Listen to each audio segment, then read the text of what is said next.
안녕하세요. 원소를 소개하는 제니입니다. 오늘은 청소년 소설 중에서 내용이 깊은, 생각할 거리가 많은 영어 원서 3권을 소개하려고 해요. 친구나 자녀 혹은 독서 모임 등에서 같이 읽고 토론하기에도 좋을 만한 책들이에요. 그럼 시작합니다. Check it out!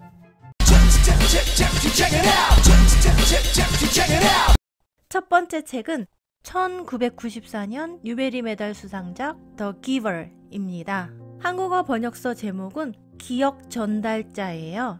작가는 Number the Stars와 The Giver로 아동문학계의 노벨상이라는 뉴베리 메달을 2번 수상한 로이스 라울입니다. 이 책은 총 225페이지이고 2014년에 영화로도 만들어졌어요. 지금은 멀고 먼 미래, 추위, 배고픔, 고통, 절망이 없는 세계예요. 이 세계의 모토는 안정입니다. 안정된 이 사회에서는 자연재해도 없고 범죄도 없고 외모 인종차별은 물론이고 일상에서의 사소한 무례함도 찾아보기 힘들어요. 모두가 평탄하고 평화로운 삶을 살고 있어요. 그런데 이런 안정은 통제에 의해 유지되고 있어요. 원로위원회가 모든 것을 계획하고 통제하는 이 사회에서는 날씨도 인간의 욕구도 감정도 업앤다운이 없도록 모든 걸 평평하게 유지하고 있어요. 심지어 산도 다 깎아서 평평하게 만들었답니다. 인간은 분노, 슬픔뿐 아니라 행복, 사랑도 못 느끼고 그저 편안해요. 이곳에서 아기는 매년 50명씩 양육센터에서 태어나 1살이 되면 가정에 배정되고 8살엔 봉사활동을 시작하고 9살엔 자전거를 받고 10살엔 머리 모양을 바꾸는 등 한 살 한 살 일생이 정해져 있는데요. 인생에서 가장 중요한 이벤트는 12살에 원로위원회에서 정해주는 평생 직업을 부여받는 것이에요. 곧 12살이 되는 조너스는 직업 발표를 앞두고 몹시 긴장하고 있는데요. 떨림 속에 조너스가 받은 직업은 놀랍게도 receiver이에요. 이 직업은 당대에 단 한 사람에게만 부여되는 직업인데요. 과거와 현재의 모든 기억을 전달받아 가지고 있다가 은퇴할 무렵 다음 세대 리시버에게 전달해주는 사람이에요. 리시버는 과거의 전쟁, 기아, 부상, 혹한 등의 괴로운 기억들과 사랑, 가족의 기쁨과 같은 행복한 기억들도 다 자기 경험처럼 생생하게 전달받게 돼요. 인턴이 되어 현 리시버에게 조금씩 기억을 전달받는 조너스는 인간의 감정을 하나하나 알아갈수록 통제된 사회에 대해 의문을 갖게 되는데요. 사람들이 고통도 행복도 모른 채 살아가는 것이 옳은 건지, 고통도 없지만 행복도 없는 삶, 행복도 있지만 고통도 있는 삶, 조너스는 어떤 선택을 하게 될까요?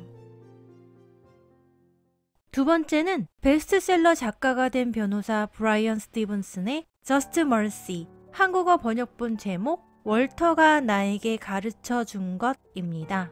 이 책은 출간된 후 48주 연속 뉴욕타임즈 베스트셀러였다고 해요. 그런데 제가 읽은 원서는 이 책이 아니고 이 책입니다. 몇 페이지 읽다가 알았는데요. 제가 산 책이 원작이 아니고 청소년용으로 개작된 책이더라고요.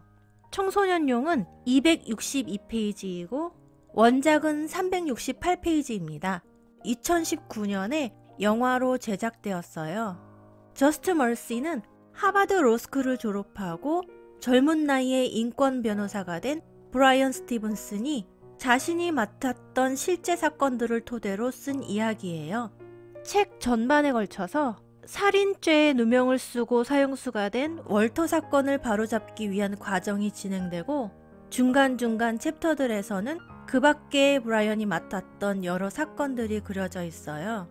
브라이언이 변호를 맡은 사람들은 주로 사형수 무기수인데요. 대부분 가난해서 흑인이어서 제대로 변호 한번 받아보지 못하고 사형수 무기수가 된 사람들이에요. 이들은 감옥에서도 부당한 대우를 받아요. 한 예로 14살의 조용한 성격의 모범생이었던 찰리는 엄마가 동거남에게 극심한 폭행을 당하고 피를 흘리며 쓰러져서 일어나지 않자 엄마가 죽은 줄 알고 동거남에게 총을 쏴요. 찰리는 이 사건으로 정상 참작도 없이 또 14살의 나이임에도 법정 최고형을 받고 청소년 수용소가 아닌 성인 수용소에 수감되는데요. 수감된 첫날부터 감옥 내 폭행, 가혹행위, 집단 성폭력의 대상이 돼요. 이 책이 다른 재심에 대한 이야기보다 더 좋았던 건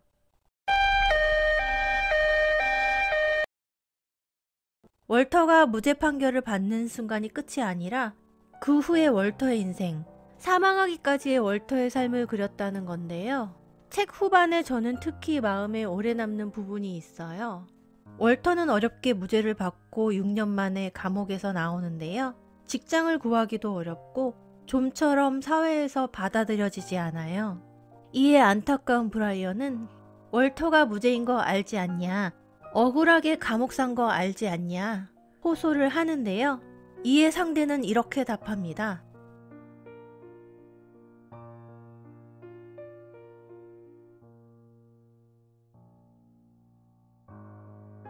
이 말이 이해가 안 되는 것도 아니고 그럼 월터의 인생은 뭔가 하는 생각도 들고 생각이 많아지는 책 Just Mercy입니다. 다음은 한국인이 가장 좋아하는 고전 1위라고 해요. 1951년에 발표된 J.D. 셀린저의 The Catcher in the Rye입니다. 한국어 번역본 제목은 호멜밭의 파수꾼이에요.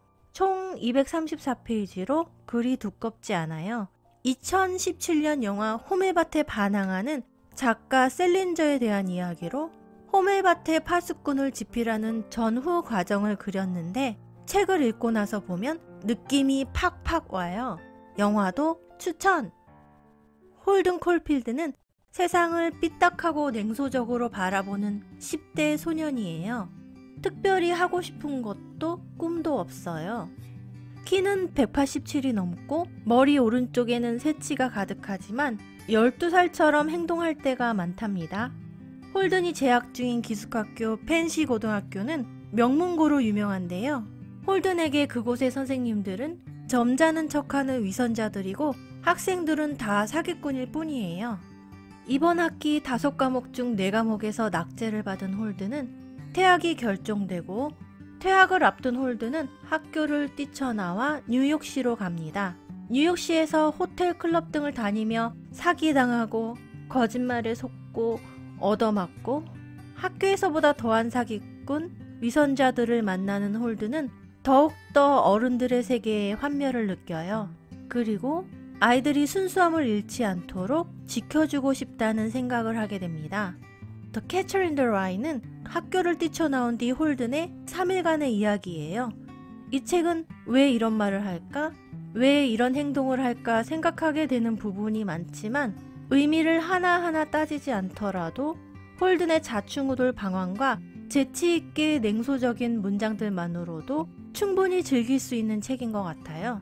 몰라도 느낌이 좋고 알면 알수록 더 좋은 The Catcher in the Rye 추천합니다. 그럼 오늘도 읽고 싶은 책을 찾으셨기 바라며 다음 편에서 만나요.